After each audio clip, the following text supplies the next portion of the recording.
Mid-concert, Amy Winehouse dropped the microphone, walked off stage, and did something no one expected. The band stopped.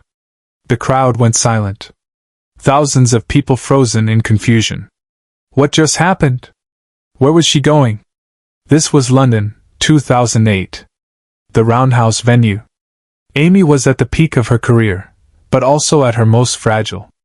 That night, she was supposed to perform her biggest hits. Instead, she made a choice that would remain hidden for years. A choice that had nothing to do with music and everything to do with humanity. This is the story of the night Amy Winehouse saw something in the crowd that broke her heart. And what she did next would change someone's life forever. Subscribe now, because what happens next will leave you speechless. It started 3 hours before the show. Amy was backstage, chain-smoking, pacing, her signature beehive slightly tilted. Her manager was worried. She'd been volatile lately. The press called her unpredictable. But those who knew her understood. Amy felt everything too deeply. She couldn't separate herself from the world's pain. That night, the venue was packed. Over 2,000 people crammed into the Roundhouse, a historic circular theater in Camden. The air smelled of cigarettes, sweat, and anticipation. Front-row ticket holders had been waiting for hours. Among them was a woman in her early 30s. Let's call her Sarah. She wore a faded jacket, her eyes red and swollen. She'd been crying for days. Sarah wasn't supposed to be there. She'd bought the ticket months ago, back when life made sense. Before her husband died in a car accident. Before the medical bills piled up. Before the eviction notice arrived. She'd considered not coming, selling the ticket to pay for groceries. But something told her to go. Maybe it was Amy's music that had kept her alive these past weeks. The raw honesty in songs like Back to Black and Love is a Losing Game. Amy sang about pain like she lived inside it. And Sarah understood that. When Amy finally walked on stage, the crowd erupted. She looked ethereal under the spotlight. That iconic silhouette. The beehive. The winged eyeliner. The vintage dress that hung loosely on her thin frame. She grabbed the microphone with both hands, closed her eyes, and began to sing. Rehab. The band was tight. The sound was perfect. Amy's voice, that deep, soulful instrument, filled every corner of the venue. But halfway through the second verse, something shifted. Amy Winehouse suddenly stopped mid-song. The entire crowd went silent. She opened her eyes and stared directly into the audience. Her gaze locked onto someone. Sarah. The woman in the faded jacket, tears streaming down her face. Amy's expression changed. The performance mask fell away. What remained was raw recognition. One broken soul seeing another. The band kept playing for a few more seconds before realizing Amy had stopped singing. The drummer hesitated. The guitarist looked confused. Then, Amy did something no artist does. She put the microphone down on the stage floor, turned her back to the audience, and walked toward the wings. The crowd didn't know how to react. Was this part of the show? Was she okay? Murmurs spread like wildfire. Some people started booing. Others looked concerned. Sarah stood frozen, wondering if somehow this was her fault. If Amy had seen her crying and been disturbed by it. Backstage, Amy's tour manager ran toward her. Amy, what are you doing? You can't just walk off. But Amy wasn't listening. She was looking for someone. That woman in the front row, she said, her voice trembling. The one crying. I need to talk to her. Her manager tried to reason with her. Amy, you're in the middle of a sold-out show. You can't. But Amy cut him off. I don't care. Bring her backstage. Now. What happened next shocked everyone in that venue. Amy refused to continue the concert until Sarah was brought to her. Security was sent into the crowd. They approached Sarah, who initially thought she was being removed for crying. Instead, they told her, Amy Winehouse wants to see you. Backstage. Right now. Sarah's legs barely carried her through the corridors. Her mind raced. Was she in trouble? Was this real? When she entered the dressing room, Amy was sitting on a worn leather couch, smoking a cigarette, her hands shaking slightly. "Sit down," Amy said softly. Her voice wasn't the powerful instrument from the stage. It was small, vulnerable, human. Sarah sat, unable to speak. Amy looked at her for a long moment, then asked, "Why were you crying?" The question broke something inside Sarah. She tried to hold it together, but the words tumbled out. Her husband. The accident. The medical debt. The eviction notice.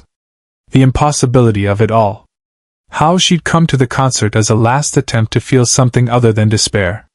How Amy's music had been the only thing keeping her tethered to life. Amy listened without interrupting. When Sarah finished, there was silence. Then Amy reached into her bag and pulled out a checkbook. An actual physical checkbook. She scribbled something, tore out the check, and handed it to Sarah. Sarah looked down. It was made out for £8,000. Enough to cover 3 months of rent and more. "I can't," Sarah started, but Amy stopped her. "Yes, you can. And you will." Then she said something Sarah would never forget. "Pain recognizes pain. We find each other in the dark. Take this. Live. That's all I ask. Just keep living." Backstage, Amy made a decision that would shock everyone around her. She told her manager she was going back on stage, but the show was going to be different. She wasn't performing for the tickets, or the label, or the critics. She was performing for Sarah. And for everyone else in that crowd carrying invisible weight. When Amy returned to the stage 20 minutes later, the crowd's confusion turned to relief, then to curiosity. Amy picked up the microphone and said something she rarely did. She spoke directly to the audience. "Sorry about that," she said, her voice hoarse. I saw someone tonight who reminded me why I do this. Music isn't about perfection. It's about connection. It's about recognizing each other's pain and saying, you're not alone." Then she did something even more unexpected. She invited Sarah to stay on the side of the stage, in the wings where she could watch the rest of the concert. Sarah stood there, tears still streaming, but now they were different tears. Tears of disbelief. Of gratitude. Of being seen. Amy performed the rest of the show with an intensity that witnesses described as transcendent. She sang, "Back to Black," like it was a prayer. She sang, "Tears Dry on Their Own," like it was a conversation with God. And when she performed, "Love is a Losing Game," she looked directly at Sarah and sang every word as if she were singing it to herself in a mirror. The crowd felt it. Something sacred was happening. People who'd come for entertainment were leaving with something heavier and more valuable, a reminder of shared humanity. Between songs, Amy spoke more than usual. "We're all just trying to survive," she said, her voice cracking. "Some days are harder than others. But we survive together. That's the only way it works." The audience listened in reverent silence. This wasn't the Amy from tabloids. This was a woman offering her truth. Several people in the crowd were openly crying now. Amy's honesty had created a space where it was safe to feel. During the final song, "Valerie," something extraordinary happened. Amy had always performed it with energy, with joy. But that night, she changed the arrangement. She slowed it down, made it tender, almost like a lullaby. And she invited the entire audience to sing with her. Not as background vocals, but as equals. The sound of 2,000 voices joining together filled the roundhouse like a prayer. Sarah, still standing in the wings, felt something shift inside her. For the first time since her husband's death, she didn't feel alone. She felt held by something bigger than grief. Music. Community. The knowledge that strangers could care about each other's survival. When the concert ended, Amy didn't take a bow. She didn't wave or throw kisses. She simply said, "Thank you for letting me be human tonight," and walked off stage. The applause that followed wasn't the usual roar of appreciation. It was something quieter, deeper. It was gratitude for witnessing something real. After everyone had left, Sarah waited backstage, unsure if she should go or stay. Amy found her sitting on the same leather couch, holding the check like it might disappear. "You're still here," Amy said, lighting another cigarette. Sarah nodded. "I don't know how to thank you," she whispered. Amy sat down next to her. "You don't have to thank me. Just promise me something." Sarah looked at her, waiting. "Promise me you'll remember this feeling. When things get hard again, and they will, remember that someone saw you. Someone cared. And that means you matter." They sat in silence for a while, two women who'd found each other in the darkness. Before Sarah left, Amy gave her one more thing, a handwritten note on a torn piece of paper. It said, "Pain is temporary. Kindness is forever. Keep going." Sarah carried that note in her wallet for years. On her darkest days, she would take it out and read it. Amy's handwriting, slightly messy, slightly beautiful, became a talisman against despair. What Sarah didn't know that night was that Amy had been struggling with her own battles. The newspapers loved to sensationalize her struggles, but what they never reported was this: Amy gave away more money than most people knew. Hospital bills for strangers. Rent for single mothers. Food for homeless people outside venues. The note Amy gave Sarah wasn't the only one she wrote. Over the years, fans would come forward with similar pieces of paper. Handwritten messages of hope from a woman who struggled to find hope for herself. One crew member who worked Amy's tours for years later revealed, "She'd give you the shirt off her back. Literally. I saw her give her jacket to a shivering girl outside a venue in December. Didn't even think twice." Another friend shared that Amy kept a list of people she'd helped, not for recognition, but to remember to check in on them. She'd call them months later, asking if they were okay. If they needed anything else. This wasn't charity for Amy. It was family. The night at the Roundhouse became legendary among those who were there. Fans would later describe it as the moment they understood Amy wasn't just an artist, she was a mirror reflecting their own humanity back at them. One attendee wrote years later, "I went to see a concert. I left having witnessed someone choosing compassion over performance. That choice changed how I see the world." What made Amy's act of kindness even more powerful was its timing. This was 2008, during her most turbulent period. The media was relentless. Her personal life was collapsing. Yet in the middle of her own chaos, she stopped everything to save someone else. That's not just kindness. That's heroism. When news of Amy's death reached Sarah in 2011, she didn't just mourn a celebrity.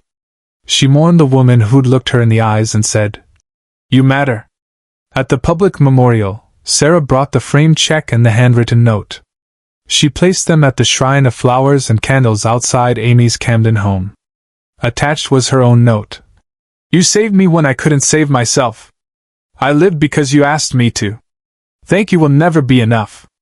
Photographers captured the image of that check among the flowers. It went viral again. People around the world started sharing their own stories of Amy's secret kindness. The narrative began to shift. Amy Winehouse wasn't just a troubled star from the tabloids. She was a guardian angel in eyeliner and a beehive. After the show, Amy made her manager promise not to tell anyone about the check or the conversation. "This isn't for publicity," she insisted. "This is just what you do when you see someone drowning." But word spread anyway, quietly, through the crew, through friends. It became one of those stories whispered in music circles but never confirmed. Until years later. But here's the part no one expected, the part that changed everything. Sarah kept the check for 3 days before cashing it. She couldn't believe it was real. When it cleared, she wept. She paid her rent. She bought groceries. She started therapy.